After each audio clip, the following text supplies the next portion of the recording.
इयत्ता 10वी गणित भाग 2 प्रकरण समरूपता घटक समरूप त्रिकोणांच्या क्षेत्रफळांचे प्रमेय।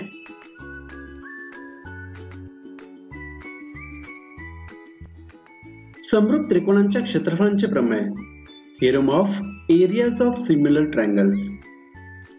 प्रमेय जर दोन त्रिकोण समरूप असतील तर त्यांच्या क्षेत्रफळांचे गुणोत्तर हे त्यांच्या संगत भुजांच्या वर्गांच्या गुणोत्तरा एवढे असते।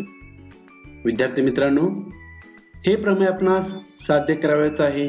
त्यासाठी सर्वप्रथम आपणास आकृती काढावी लागेल। आता जर आणि तर मध्ये दोन त्रिकोण समरूप असतील या पद्धतीचे विधान आहे। म्हणजेच आपल्याला आकृती काढत असताना दोन समरूप त्रिकोणांची आकृती काढावी लागेल। चला तर मग आकृती काढू दोन समरूप त्रिकोणांची। आकृती त्रिकोण ABC हा त्रिकोण ABC काढला आणि त्याचा समरूप त्रिकोण काढू त्रिकोण PQR। हे दोन समरूप त्रिकोण आहेत। समरूप त्रिकोण म्हटलं त्याच्या संगत बाजू प्रमाणात असतात आणि संगत कोन एकरूप असतात। हा समरूप त्रिकोणांचा गुणधर्म आहे। म्हणजेच कोन B आणि कोन Q हे दोन संगत कोन एकरूप असतील। त्याचबरोबर कोन C आणि कोन R या संगत कोनांची जोडी सुद्धा एकरूप असेल। त्याचबरोबर उरलेल्या A आणि P संगत कोनांची जोडी सुद्धा एकरूप असेलच। या आकृतीचे वर्णन आपण पक्षामध्ये करू। पक्ष त्रिकोण ABC समत्रिकोण PQR साध्य। तर नंतर त्यांच्या क्षेत्रफळांचे गुणोत्तर हे त्यांच्या संगत भुजांच्या वर्गांच्या गुणोत्तरा एवढे असते। या पद्धतीचे विधान आहे।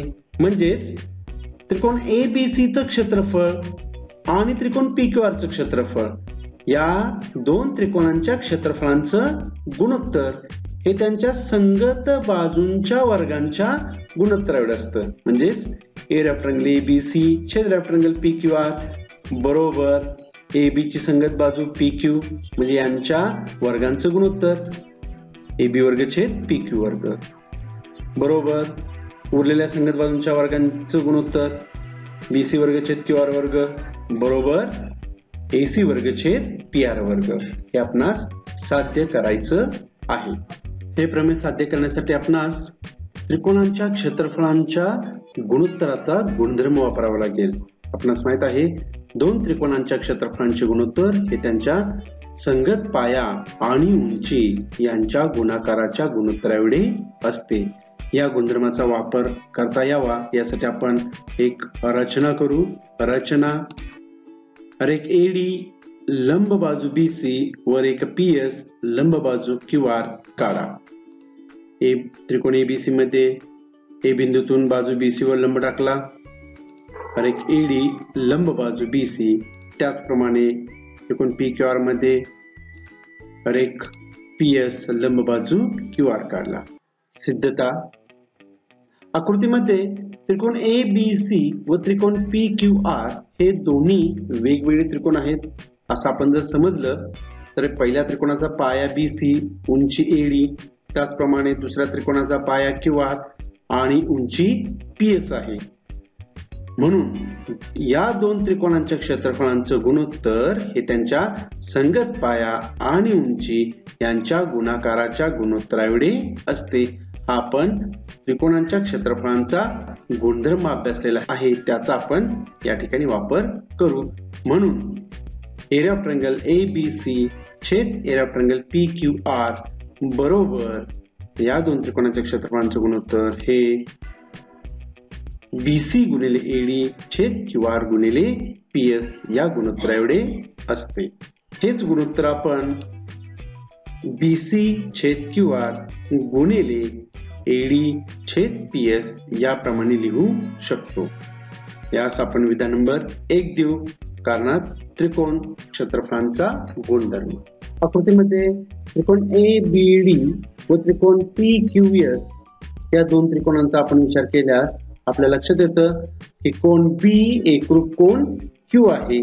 त्याचप्रमाणे कोण ADB एकरूप कोण PSQ आहे.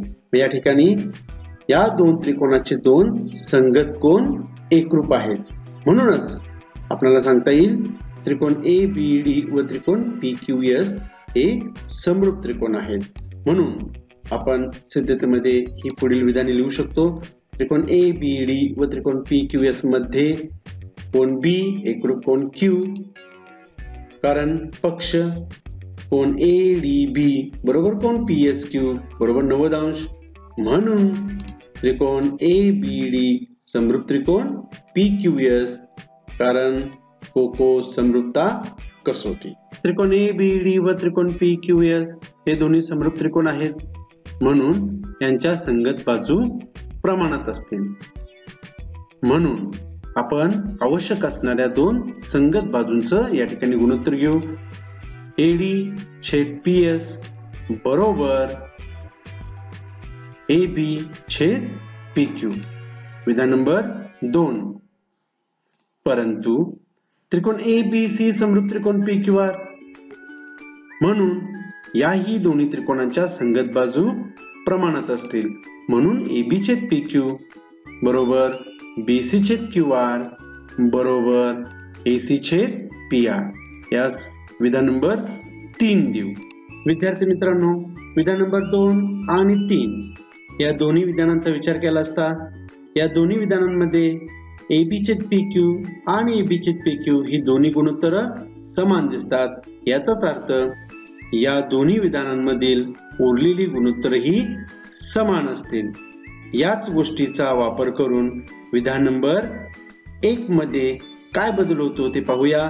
म्हणून विधान नंबर 1, 2 व 3 वरून एरिया ऑफ ट्रायंगल ABC छेद एरिया ऑफ ट्रायंगल PQR बरोबर BC छेद QR गुणिले AD छेद PS.